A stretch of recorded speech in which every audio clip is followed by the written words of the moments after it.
Good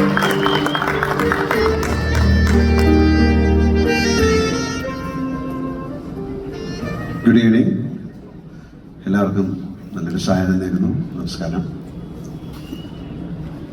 ഋഷിബയെ പറ്റി what to say എന്ന് ചോദിച്ചു കഴിഞ്ഞാൽ it's A very special film for me because it's A very strange combination. That combination itself is a very strange thing. A Kannada director directing a Malayalam and Telugu film with the North Indian producers and a Malayalam actors. That itself is a very strange coincidence. Nandakishore ഇങ്ങനെ ഒരു story എന്നോട് പറഞ്ഞപ്പോൾ the story contains the kind of emotion, love. അതൊരു normal സ്റ്റോറിയെക്കാളും വളരെ different ആയിട്ട് I felt some kind of difference in the story. Then we started the film. Of course, we had a lot of problems in between to make this film happen. It is film. It's a making.